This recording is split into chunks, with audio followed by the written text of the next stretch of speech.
Voy a hacer una pequeña introducción a la naturaleza de la charla que voy a dar, porque como verán, a diferencia de las demás conferencias que hemos visto en el transcurso del evento, que son conferencias, algunas de naturaleza más explicativa acerca de qué es el metaverso, otras de naturaleza poco más histórica, mi intervención es un poco más especulativa. ¿Por qué?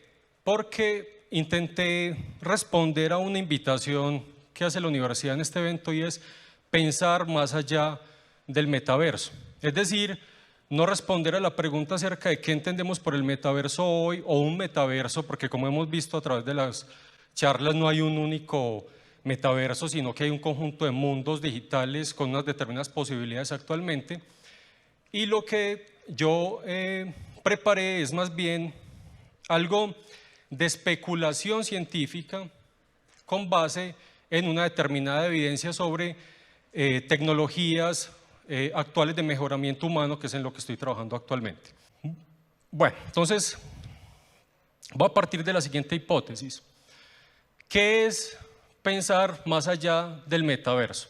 Es decir, ¿cómo imaginamos nosotros un metaverso que fuera un metaverso semejante, parecido a lo que nosotros entendemos como la realidad física? Que no fuera un escenario semejante a los que existen actualmente, que son unos mundos inmersivos diseñados por un agente externo que es el programador y que nos permiten una cierta inmersión a través de un avatar y a través de unos artilugios, unos dispositivos, pero que realmente no responden a la utopía o a las distopías apocalípticas de las que hemos escuchado hablar esta semana.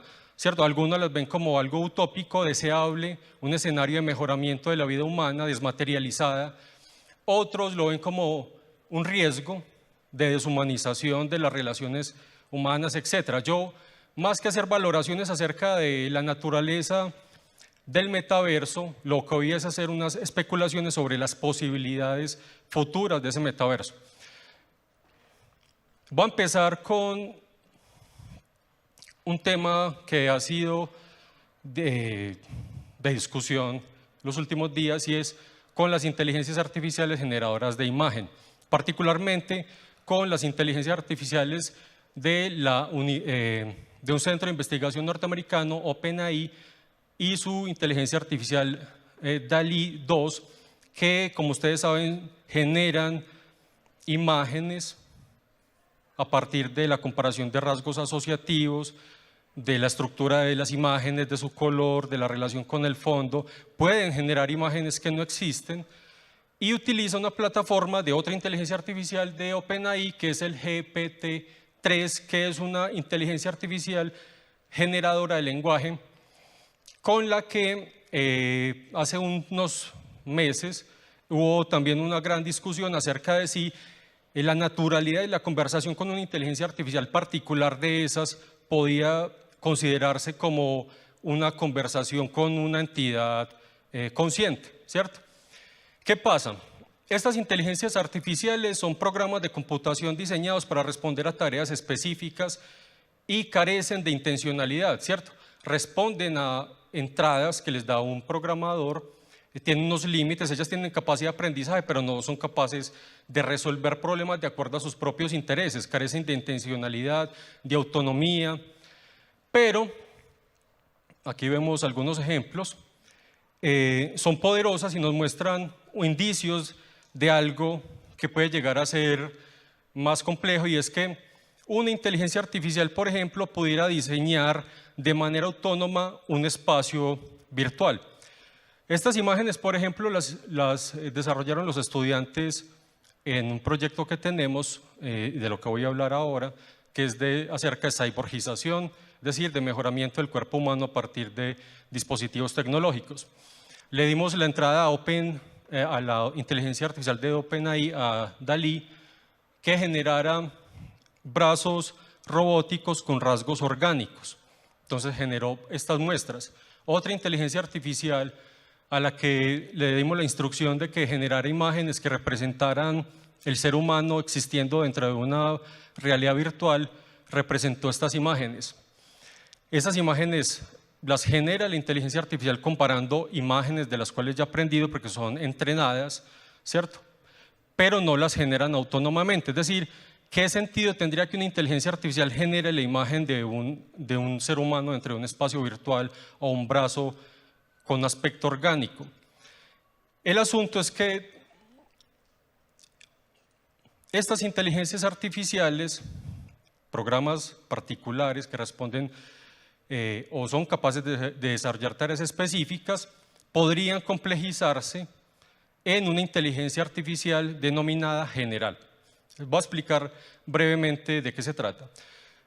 Una inteligencia artificial general o una IA fuerte es una inteligencia artificial capaz de mejorarse a sí misma y que hipotéticamente tendría la capacidad de tener intenciones, de ser autoconsciente. Estas inteligencias artificiales que tenemos actualmente no tienen intencionalidad, no tienen capacidad de automejorarse, aprenden, pero están limitadas.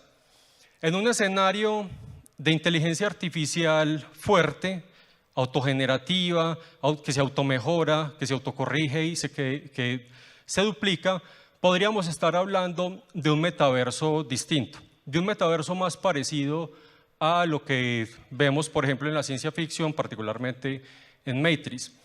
Matrix, por ejemplo, puede ser entendido como una especie de metaverso generado por una IA fuerte, es decir, una inteligencia artificial que se automejora, que en cierta medida es consciente, tiene una idea de sí misma, tiene individualidad, tiene intención, subyuga a la humanidad para extraer de ellos energía en un escenario posapocalíptico en el que la ausencia, por ejemplo, de recursos energéticos obliga a la máquina a que, para mantenerse a sí misma, utiliza la energía generada por el sistema nervioso y mantiene a los seres humanos existiendo dentro de su espacio virtual, ¿cierto?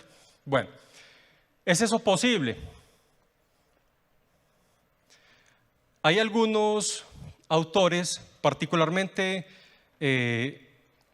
Ray Kurzweil, enseguida hablaremos de él, que sostienen una hipótesis denominada la hipótesis de la singularidad tecnológica. La hipótesis de la singularidad tecnológica sostiene que en un determinado momento el desarrollo de las inteligencias artificiales, Kurzweil lo calcula en el 2045, esas inteligencias artificiales que hoy son inteligencias particulares, pero que se automejoran, se irán complejizando hasta el origen de lo que él denomina una superinteligencia artificial o inteligencia artificial fuerte que es consciente de sí misma, ¿sí? Esa inteligencia artificial general será capaz de reproducirse o de duplicarse, es decir, crear otras inteligencias artificiales generales, es decir, conscientes que a su vez se automejorarán y que llevará un proceso cíclico a una explosión de desarrollo de inteligencias artificiales generales, es decir, el crecimiento exponencial de inteligencias autoconscientes, con intencionalidad, autónomas. Una vez generado ese episodio, Kurzweil predice que la inteligencia natural, biológica, humana, será, en términos de las capacidades frente a estas inteligencias artificiales, pues será minúscula, será infinitamente pequeña. Pero también predice que nuestro cuerpo podrá hibridarse con la inteligencia artificial. Algunos filósofos, particularmente la corriente del transhumanismo, promueven la idea de que el hombre se debe mejorar a través de la tecnología y particularmente expandir su cuerpo mediante dispositivos que contienen o que están programados de manera inteligente, es decir, que tienen inteligencia artificial débil o inteligencia artificial particular, no inteligencia artificial fuerte.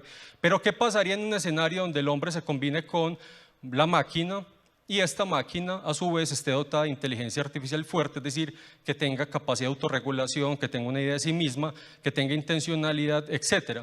Kurzweil se imagina un escenario de ese tipo y supone que el origen de la entidad híbrida humano-máquina que surgirá en ese caso ya no será humana, sino que el transhumanismo lo denomina el posthumano, es decir, una entidad simbionte que no tendrá las mismas capacidades humanas, sino que será otra cosa. Bueno, ¿qué pasa en ese escenario? Yo propongo la siguiente hipótesis: pensar en que la idea de metaverso utópico completamente inmersivo, donde podamos existir de alguna manera, posiblemente no serán estos metaversos que vemos ahora, que requieren de un programador o unos programadores que los diseñan, que diseñan la arquitectura, las interacciones, sus principios, sus formas de organización e interacción con un humano, sino que propongo lo siguiente: pensar en un escenario donde una inteligencia artificial general, es decir, una inteligencia artificial fuerte, sea capaz de desarrollar un mundo virtual. Un mundo virtual que se construye bajo sus propios principios, que define sus propias normas. Es decir, que estaríamos pensando en un mundo virtual completamente autónomo, que se hace a sí mismo, que yo denomino una realidad virtual autogenerada. Esa realidad virtual autogenerada es lo que podríamos denominar un metaverso AIF, es decir, un metaverso con inteligencia artificial fuerte. Es una realidad que se construye a sí misma. ¿Cómo podría existir un ser humano en una tal realidad si los principios de interacción no serían definidos por los seres humanos, sino que serían definidos por la misma inteligencia artificial? Bueno, hay unas limitaciones, como vamos a ver. Al principio de la diapositiva de la presentación puse dos opciones de cómo un ser humano podría existir en una realidad virtual de manera completamente inmersiva, es decir, existiendo realmente en esa realidad virtual. Una de ellas es la hipótesis de la digitalización de la mente, y otra, que es la que propongo que exploremos, es la hipótesis de la cyborgización. Entonces, ¿cómo es posible imaginar la existencia humana en una realidad virtual autogenerada, que es a su vez una inteligencia artificial autónoma e intencional? Hay una limitación, y es el cuerpo. ¿Por qué? Nosotros nos hemos imaginado un escenario, sobre todo promovido por la ciencia ficción, en el que la mente humana se puede digitalizar. Es decir, que se digitalizan todos mis patrones de actividad neuronal, todos mis recuerdos, mis intenciones, todo lo que soy yo, mi conciencia, y de algún modo se puede guardar en una máquina, ¿cierto? Se descarga, por ejemplo, como en algunas series recientes de ciencia ficción, se guarda en una memoria, se carga en una computadora. Es ese escenario posible. La mayoría de digamos, del soporte teórico de esas especulaciones proviene de un enfoque de la mente, de un enfoque de la cognición, que es el enfoque computacional.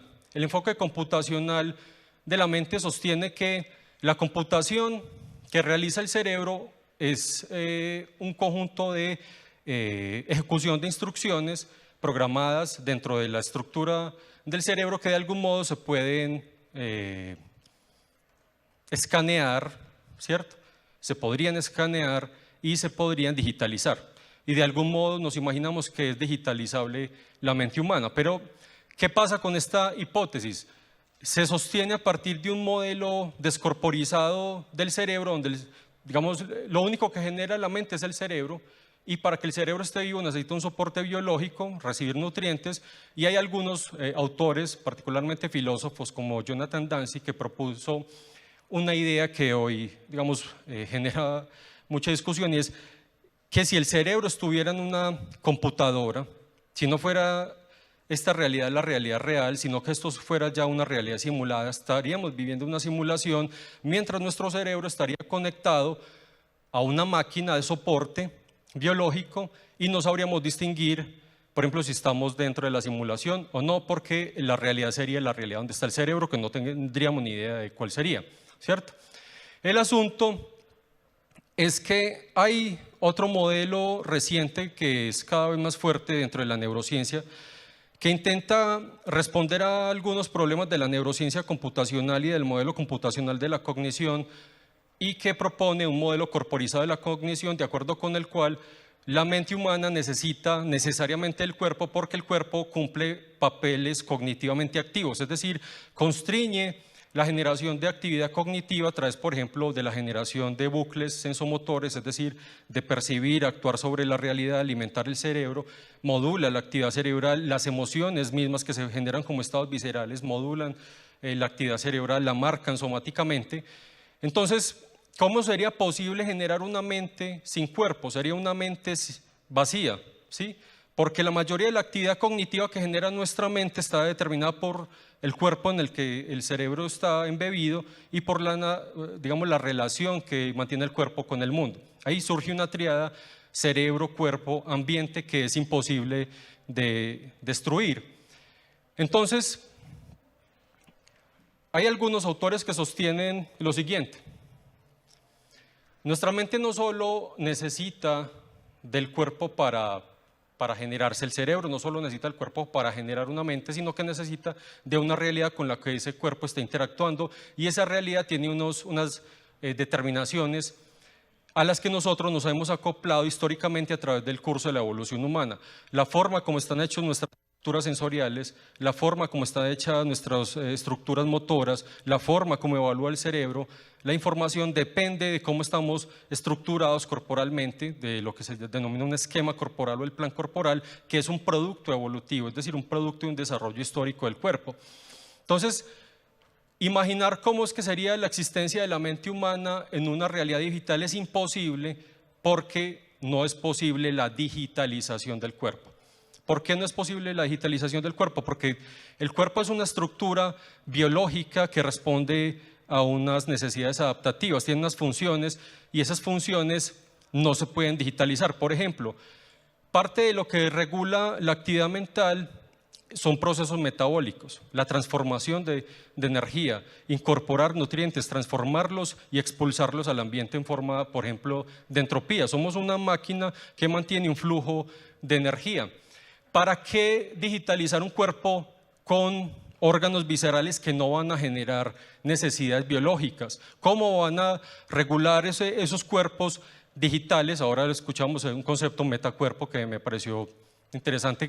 Ese sería un metacuerpo. El cuerpo digital sería un cuerpo con órganos que no tienen funciones orgánicas, que no tienen funciones metabólicas, que no determinan la actividad mental. Entonces, en lugar de pensar en esa posibilidad de la digitalización, que parece que es biológicamente imposible, podríamos pensar en otra posibilidad, que es la que yo propongo aquí, que es la de la cyborgización, es decir, hacer del cuerpo una entidad cada vez más tecnológica y menos biológica, pero que la tecnología sigue respondiendo y sigue teniendo funciones corporales. Vamos a ver algunos casos. Dentro del ámbito de la filosofía se han sostenido una hipótesis en particular que se denomina la hipótesis de la cognición extendida, según la cual los objetos externos se acoplan con el cuerpo, modulan la actividad cognitiva y funcionan como si fueran partes corporales extendidas. Pero además podríamos interiorizar esa tecnología y producir una recorporización, un reembodiment. Es decir, si yo introduzco una tecnología a mi cuerpo, por ejemplo un implante cerebral como el Neuralink o como uno que vamos a ver ahora que se llama el BrainGate, si incorporo un sensor, por ejemplo un implante de sustitución sensorial, oído, visión, es decir, para alguien que perdió la visión se implanta unos sensores que le permiten escuchar información visual y le sustituyen la visión por el oído. ¿Qué pasa? En este escenario estaríamos hablando no de una digitalización del cuerpo, sino de una maquinización del cuerpo, que es distinto. Y eso sí es posible. ¿Por qué? Pues porque lo estamos experimentando hoy. Hoy cada vez es más frecuente ver seres humanos que portan tecnología, ¿cierto? Con brazos biónicos, con extremidades biónicas, con implantes visuales. Así que vamos a ver casos de prótesis visuales, prótesis auditivas, que están conectadas directamente al sistema nervioso. Entonces, en lugar de pensar, por ejemplo, que nuestra existencia en el mundo virtual autogenerado, ¿cierto? Que es un mundo virtual con inteligencia artificial, requiera la digitalización del cuerpo y la mente para existir allá, posiblemente es más realista un escenario donde el ser humano se transforme en su estructura corporal en algo cada vez más tecnológico, que sí pueda estar conectado mediante procesos informáticos a unas entidades que vamos a denominar simplemente digitales, unos objetos que existirían pero que son digitales y con los cuales se puede interactuar como si fueran objetos reales. Miremos aquí, por ejemplo, ¿qué existe hoy que nos permita especular con esa cyborgización, ese reembodiment que posiblemente nos permitirá interactuar con una realidad virtual autónoma, ¿cierto? Que se autogenera? Bueno, los dispositivos denominados interfaces cuerpo-computadora o cerebro-computadora, que son cada vez más frecuentes, decodifican la actividad neuronal de una región específica para la cual está diseñada esa interfaz. Por ejemplo, interfaces que decodifican la información de la corteza somática y del área motora para entender señales y controlar un brazo que hay afuera. Seguida vamos a ver casos de ese tipo.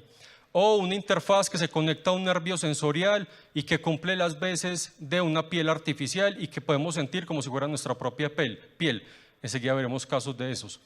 Es decir, hoy existen interfaces cerebro-computadora que permiten pensar que un artefacto retroalimente al cerebro y que funcione como si fuera una parte corporal. Y en la medida en que funcione como si fuera una parte corporal, entonces podríamos decir que cumple una función como las partes de nuestro cuerpo en la regulación de la cognición. Es decir, que podrán constreñir la actividad cognitiva, podrán distribuir la actividad cognitiva, podrán imponer limitaciones, pues porque la actividad del cerebro está limitada es por la forma de interactuar del cuerpo con el mundo, y esa tecnología permitirá unas ciertas interacciones. Entonces, pensemos en qué es lo que tenemos actualmente. En el proyecto que nosotros estamos desarrollando, el proyecto Nuevos Sentidos, estamos estudiando particularmente dispositivos humano-computadora de naturaleza sensorial. Estamos interesados también en comprender, por supuesto, las interfaces que son puramente neurales, es decir, que van directamente conectadas al cerebro, pero ahora estamos explorando qué es lo que hay. Entonces, aquí les he traído algunas muestras y a partir de esas muestras especular cómo podríamos interactuar si estamos completamente convertidos en cyborg, recorporizados con la tecnología, con una realidad realmente virtual. Bueno.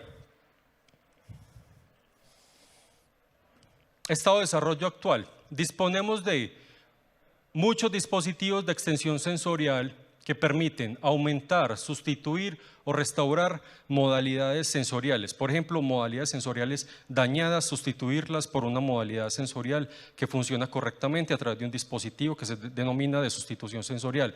Restaurar un órgano sensorial como la retina, ¿sí? Dañada, por ejemplo, con una prótesis retinal o con una prótesis de extremidad, o aumentar una capacidad sensorial que no está dañada, que funciona bien, pero aumentar sus capacidades con, por ejemplo, un artefacto de aumento de capacidades visuales. Por ejemplo, unos lentes infrarrojos nos permiten ver un espectro visible del color al que no podemos acceder naturalmente.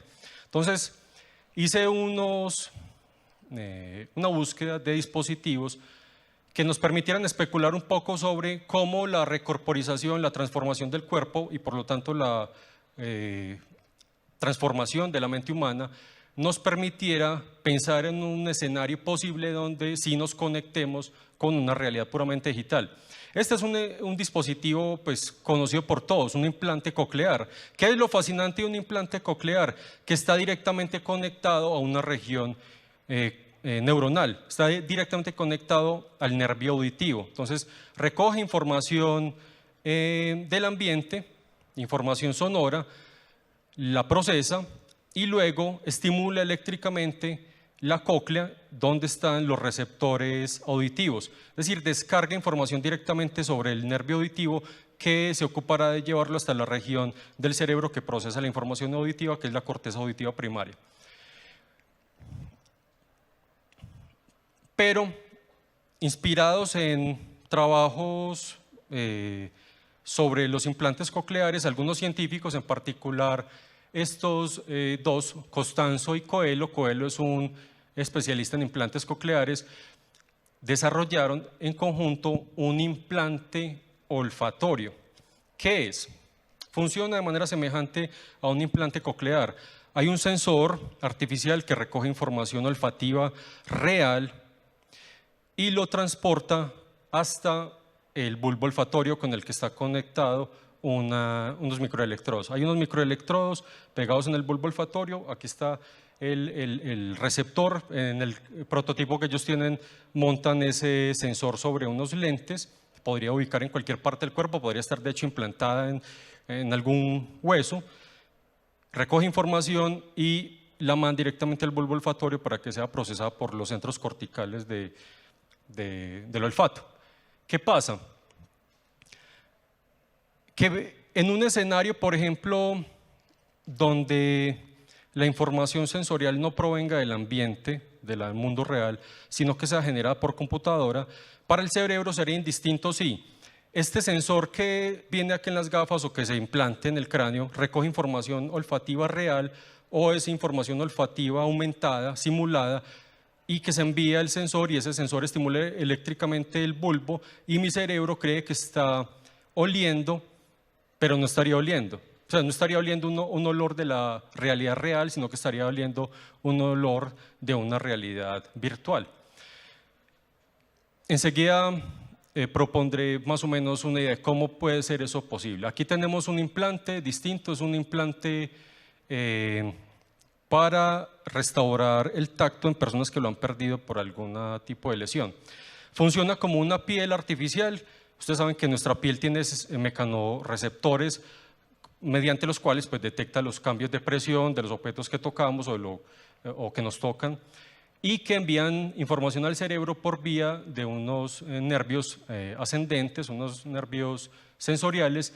Este implante se puede conectar a los nervios sanos del área afectada. Es decir, supongamos que hay una quemadura. El área de esa quemadura queda insensible. Se puede instalar el implante, que es una especie de implante de piel, cuando me toca un objeto. El implante envía información mediante electrodos, los mismos principios, a mi nervio sensorial, que enviará la información al cerebro y que me permitirá a mí sentir el objeto que me está tocando, ¿sí? Con una piel que es un implante. Entonces, este dispositivo, al igual que los anteriores, está directamente conectado al cerebro a través de nervios. Si nos imaginamos, por ejemplo, que esto en un escenario futurista podría estar cubriendo completamente el cuerpo, reemplazando nuestra piel por un implante de piel, quiere decir que nosotros podríamos censar información virtual, es decir, que no necesitaría responder a un patrón de estimulación física real, sino con información sensorial generada por computadora que se transmitiría por vía de los nervios sensoriales hasta la corteza somestésica, donde yo sentiría que algo me está tocando la piel sin que me esté tocando un objeto real. Y este es el que a mí me interesa, un implante retina.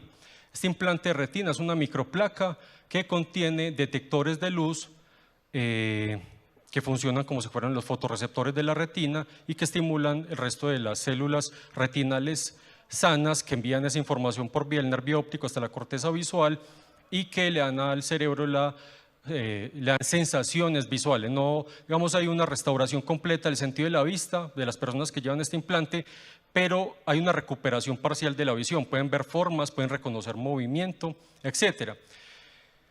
Al igual que en los anteriores dispositivos que hemos visto, este es un implante que podría ser estimulado no por información del mundo real, sino por información generada por computadora. Entonces, llegamos a este punto. ¿Podría yo interactuar con una realidad sensorial de manera completamente inmersiva, portando tecnología como la que hemos visto en el momento. Sí, de acuerdo con mi hipótesis, sí, pero no ahora. Para eso se necesitarían combinar varias tecnologías y en particular tecnologías como estas, que son tecnologías sensoriales aumentadas, es decir, que nos permiten interactuar con información visual aumentada, con información auditiva aumentada, con información olfativa aumentada, con información gustativa aumentada. Vamos a ver algunos casos. Este dispositivo, por ejemplo, funciona con unos lentes de VR, VR-AR, es decir, realidad virtual, realidad aumentada, leen todo el espacio de interacción visual. Esto, digamos, lo llevaría a una persona con discapacidad visual. El dispositivo hace una lectura de los objetos que hay en el entorno y lee y los transforma en información auditiva. Los objetos podrían sonar sin que uno los vea, suenan, digamos, esa representación es espacial, uno podría determinar dónde están ubicados según su sonido o incluso te daría los nombres. Hay varios modelos, algunos por ejemplo nombran los objetos. Entonces si estás mirando hacia un computador que no estás viendo porque estamos diciendo que puede ser una persona con discapacidad visual, te dice computador al frente, silla a la derecha, mesa en tal posición, o los objetos sonarían cuando estés caminando. Dos de los dispositivos que más me interesan de realidad aumentada son estos dos. Primero, un sintetizador de sabores, sabores artificiales. Podrías probar el sabor de una sopa de pollo que no existe a través de un sintetizador que se llama el sintetizador Norimaki, o oler olores que no existen en la realidad real porque son producidos por computadora. El de arriba no es un implante que va directamente conectado al bulbo como el que vimos ahora, sino que este descarga la información sobre los receptores sensoriales de la mucosa y es portable. Este también es un prototipo, el de abajo es un prototipo de un sensor que mediante estimulación eléctrica descarga sobre la lengua información que tus receptores gustativos interpretan como sabores. Y hay otro, ya lo vamos a ver, que funciona exactamente igual, transmitiéndote información gustativa de objetos digitales. Este es un esquema del funcionamiento del Norimaki. Está cargado con unos iones que cuando son, digamos, con unos patrones eléctricos específicos van descargando información sobre la lengua y, por ejemplo, si estás interactuando con comida digital a través de ese dispositivo, que es un prototipo, saborearías esa comida digital. Pero hay dispositivos más complejos. El de arriba, por ejemplo, es un dispositivo que permite la estimulación de receptores gustativos y crear sensaciones más realistas de sabor. El de arriba está en una fase de desarrollo. Y este de abajo me interesa porque, aunque son muy comunes y son cada vez más comunes, los guantes de realidad aumentada son interesantes para mostrarnos cómo es que, por ejemplo, nosotros podemos interactuar de manera áptica con objetos digitales. Aquí vemos en este pequeño video cómo funcionan. Este prototipo en particular se llama el CyberShop.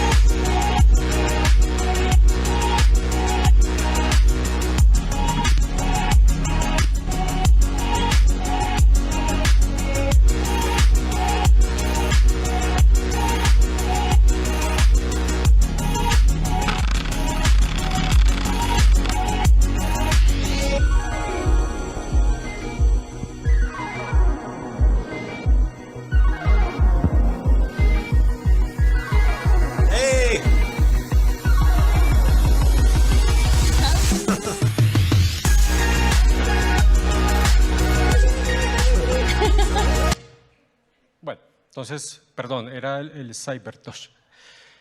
Te permite sentir el peso del objeto, tocarlo como si estuvieras tocando un objeto real. Es decir, tiene la capacidad de proporcionarte información del peso, de la textura, del tamaño, cómo funciona el tacto normalmente. La hipótesis que propongo desde el principio es el siguiente. Si nosotros modificamos la corporización humana, ¿cierto? El reembodiment, a través de tecnología implantada, que en lugar de restaurar, aumentar o sustituir los órganos de los sentidos, funcione de manera combinada con dispositivos de realidad aumentada, podríamos tener experiencia sensorial de objetos puramente digitales. Eso es más o menos lo que vemos en la ciencia ficción y particularmente en Matrix, pero no es completamente descabellado. Aquí vemos, por ejemplo, esta interfaz, la BrainGate, es una interfaz que va directamente conectada a la corteza motora, que decodifica, por ejemplo, la intención de mover un brazo en personas con parálisis y que les permite mover un objeto del mundo que no es propiamente su cuerpo, pero que el cerebro asume como una estructura corporal extendida. Esta persona, por ejemplo, tiene parálisis, tiene el dispositivo BrainGate implantado en su corteza motora, mueve este brazo robótico con la mente. Para el cerebro es indistinto si ese brazo es su brazo real o un brazo robótico. Para el cerebro es su brazo, toca el objeto, lo suelta, ¿cierto? Interactúa con él. Y si ese brazo robótico tuviera, por ejemplo, la piel que vimos ahora, esa persona podría sentir con ese brazo robótico como si fuera su propio brazo. Entonces no solo manipularía un objeto, sino que también lo sentiría. O sea, si se pudieran, y eso es lo que estoy diciendo que es posible, combinar tecnologías de aumento sensorial con implantes de restauración sensorial, podríamos tener, por ejemplo, un cuerpo extendido que interactúa con información de realidad digital. Entonces, esta es la hipótesis final que yo planteo. En un metaverso IAF, es decir, el metaverso con inteligencia artificial fuerte que se autogenera, yo podría existir e interactuar con los objetos digitales si se me presentan como objetos que colapsan con la realidad física, es decir, que de manera indistinta yo puedo interactuar con objetos físicos u objetos digitales en una realidad que tendría más la forma de una realidad mixta que de una realidad puramente virtual en la que se digitalizaría la mente y yo existiría ya, ¿cierto? Esta es una idea más ajustada a, por ejemplo, una realidad combinada, virtual, aumentada, física, en la que mi cuerpo cyborizado interactuaría de manera indistinta con objetos físicos, objetos aumentados, de realidad aumentada o información puramente digital. Entonces, digamos que lo más plausible, de acuerdo con las cosas que tenemos hoy, no es digitalizar el cuerpo y la mente humana para existir en una realidad puramente digital, sino cyborizar completamente el cuerpo de tal modo que interactúe con una realidad autogenerada y que será posiblemente mixta, ¿cierto? Bueno, esa es la hipótesis que para algunos puede ser de ciencia ficción, para otros es una posibilidad científica que ofrecen las cosas de las que disponemos actualmente. Muchas gracias.